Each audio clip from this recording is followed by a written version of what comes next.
हरिओम दर्शकों, बहुत बहुत स्वागत है आपका हमारे खास कार्यक्रम मासिक राशिफल में। दिसंबर मास का राशिफल कर्क लग्न कर्क राशि जातक जातिकाओं के लिए बताया जा रहा है। दर्शकों, कार्यक्रम शुरू करने से पहले एक विशेष सूचना। यहाँ जो कुछ भी आपको बताया जा रहा है मात्र ग्रह गोचर की गणना के अनुसार बताया जा रहा है। दर्शकों, यदि आप किसी सटीक नतीजे तक पहुंचना चाहते हैं तो आपको अपनी जन्म कुंडली का ज्ञान होना परमावश्यक है। जन्म कुंडली में किन ग्रहों की मार्ग दशा, महादशा, अंतरदशा चल रही है, वर्ष कुंडली के कौन से योग प्रभावी हो रहे हैं, उसके बाद ही आप इस गोचरीय गणना का समावेश करेंगे तो आप एक निश्चित नतीजे तक पहुंच सकते हैं, अन्यथा नहीं। दूसरा दर्शकों, यदि आपको कार्यक्रम आपको पसंद आता है हमारा, तो इसे लाइक जरूर किया करें। शेयर करेंगे तो हमारे मनोबल में वृद्धि होगी। इस वीडियो को अंत तक देखिएगा। कुछ आपको इस मास की शुभ तारीखों के बारे में बताया जाएगा, कुछ अशुभ तारीखों के बारे में बताया जाएगा, जहां आपको थोड़ा सा सावधानी की भी आवश्यकता रहेगी, और कुछ ऐसे उपाय बताए जाएंगे जिससे आप इस मास को शुभ कर पाएंगे। चलिए शुरू करते हैं। दर्शकों, सबसे पहले बात करते हैं ग्रहों के राजा सूर्य देव की। 1 दिसंबर से 15 दिसंबर तक वृश्चिक राशि में रहने वाले हैं। यहां पर पंचम स्थान पर इनकी स्थिति बन रही है।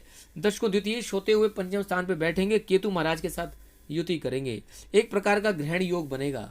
दर्शकों, यदि आप अध्यात्म में और हायर एजुकेशन में कुछ आप तरक्की करना चाहते हैं तो शायद आपके लिए यह समय काफी अच्छा रह सकता है। अन्यथा परिवार, आपके जो परिवार में जो आपकी संतान है उसके साथ और आपके जो प्रणय संबंध है उनमें ईगो की समस्या आ सकती है, थोड़ा सा ध्यान रखिएगा, अदरवाइज आपकी रिलेशनशिप खराब हो सकती है। 15 दिसंबर से 31 दिसंबर तक छठे भाव में सूर्यदेव की स्थिति होगी द्वितीय होते हुए। यह स्थिति कुछ चीज़ों में तो ठीक है, कुछ चीज़ों में थोड़ी सी नेगेटिव प्रभाव दिखाने वाली होगी। पॉजिटिव यह है कि छठे भाव में जब सूर्यदेव होते हैं तो आपको शुभ प्रभाव देते हैं। यदि आप गवर्नमेंट सेक्टर में कुछ प्राप्त करना चाहते हैं, सरकारी नौकरी चाहते हैं, आप सरकारी क्षेत्रों से लाभ उठाना चाहते हैं, तो आपके लिए यह समय काफ़ी अच्छा साबित हो सकता है। रोग ऋण शत्रु हैं तो उनसे भी आपको मुक्ति मिलने के रास्ते मिलते हैं। जो भी आपके सामने रोग आता है, प्रकट होता है, उससे आप निजात जल्दी पा लेते हैं। थोड़ा स्वास्थ्य का आपको थोड़ा सा ध्यान रखना पड़ेगा। अब द्वितीय होते हुए छठे भाव में बैठेंगे तो कुटुंब को लेकर थोड़ा सा संघर्ष ज़्यादा करना पड़ेगा, धन को लेकर संघर्ष करना पड़ेगा। कोई ना कोई योग ऐसा बनेगा, आपको कर्ज की स्थिति हो सकती है। कर्ज अगर आपने अप्लाई किया हुआ है, कहीं पर लोन अप्लाई किया है, तो वह आपका पास भी हो सकता है। थोड़ा सा आपको वैसे तो कर्ज से बचना चाहिए। मैं हमेशा कहता हूँ कर्ज से जितना हो सकता है दूर रहें, अपने आप को हमेशा डेप्ट फ्री बनाए रखें। डेट फ्री मतलब कि कर्ज से मुक्त रहें। चर्चा आगे बढ़ते हैं। इस समय में आपको थोड़ा सा मान सम्मान को लेकर भी तकलीफ हो सकती है, थोड़ा ध्यान रखिएगा। मंगल देव की अगर हम बात करें तो 1 दिसंबर से 5 दिसंबर तक तुला राशि में रहने वाले हैं। यहाँ पर 4th हाउस में इनकी स्थिति होगी, हालांकि यह शुभ स्थिति कही जा सकती है। संतान को लेकर थोड़े से सुखों में मध्यम प्रभाव देखने को मिलेगा, क्योंकि अपने से द्वादश स्थान पे बैठे हैं तो इन पर खर्च होने का योग, इनसे थोड़ी सी आपको कहीं ना कहीं सुख के साथ थोड़ा दुख भी मिल सकता है, ध्यान रखिएगा। मंगल कराए दंगल, पारिवारिक सुख शांति को आपको मद्देनजर रख के ही सारे डिसीजन लेने हैं, नहीं तो घर परिवार कलेश होते देर नहीं लगेगी। तो थोड़ा सा अपने आप को धैर्यवान बनाए रखें, कम बोलें, संयम में रहें तो ज़्यादा अच्छा रहेगा। दर्शकों, 5 दिसंबर से 31 दिसंबर तक वृश्चिक राशि में रहेंगे। जो समस्या परेशानी आपको संतान के साथ, जो समस्या परेशानी आपको यदि अपने प्रणय संबंधों को लेकर चल रही थी, वह दूर होगी। संतान की प्राप्ति के योग होंगे। साथ ही साथ आपको प्रणय संबंध, अगर आप कोई प्रेमी प्रेमिका चाहते हैं तो उनकी भी प्राप्ति का योग बनेगा। दर्शकों, यह जो कॉम्बिनेशन बनेगा सूर्यदेव केतु महाराज के साथ बनेगा, तो थोड़ा सा आपने धैर्य जरूर रखना है। अग्नि ज़्यादा रहेगी रिलेशनशिप में, थोड़ा ध्यान रखिएगा। आगे बढ़ते हैं और बात करते हैं बुध महाराज की। 1 दिसंबर से 10 दिसंबर तक वृश्चिक राशि में रहेंगे। तो यहाँ पर ये जो स्थिति है खर्च को लेकर दिखा रही है, तो संतान के ऊपर खर्च हो सकता है, प्रणय संबंधों पर खर्च हो सकता है, थोड़ी इनके सुख में कमी भी हो सकती है, थोड़ा आपको ध्यान रखना पड़ेगा। कुछ ट्रैवलिंग के योग आ रहे हैं, ट्रैवलिंग पर भी खर्च, यानी कि आप अपनी संतान के साथ या प्रणय संबंधों में मजबूती लाने के लिए कुछ ट्रैवलिंग वगैरह करें तो उसमें भी खर्च होने के योग दिखाई दे रहे हैं। दर्शकों, बृहस्पति महाराज कुंभ राशि में रहेंगे, तो यह जो स्थिति है आपके लिए मध्यम रहेगी। भाग्य का साथ इतना नहीं मिलेगा, क्योंकि भाग्येश की स्थिति अपने से द्वादश स्थान पे, तो भाग्य की हानि कराने वाला यह योग रहेगा। अभी ये लगातार कुछ समय के लिए रहेंगे, तो आपको भाग्य पर कम भरोसा रखना है और अपने कर्मों पर भरोसा ज़्यादा रखना होगा। षष्ठेश होते हुए भी अष्टम भाव में बैठेंगे तो एक विपरीत नामक राजयोग बनेगा। दर्शकों, जब भी विपरीत नामक राजयोग बनता है तो एक प्रकार से ये राजयोग हो जाता है। इंसान को विपरीत परिस्थितियों को पहले सामने देखना पड़ता है, उसके बाद यदि वह उनका सामना करता है तो उन्हें राजयोगों की प्राप्ति होती है। तो यह समय आपको राजयोग दिला सकता है यदि आप उन विषम स्थितियों से बाहर निकलने के लिए प्रयासरत होंगे तो। दर्शकों, बात करते हैं शुक्रदेव की।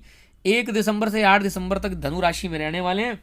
छठे स्थान पे इनकी स्थिति, यानी कि एकादशेष होते हुए, चतुर्थेश होते हुए, भूमि प्रॉपर्टी मकान वाहन से संबंधित, मित्रों से संबंधित कोई भी लेन देन करते हैं तो आपको थोड़ा सा ध्यान रखना पड़ेगा।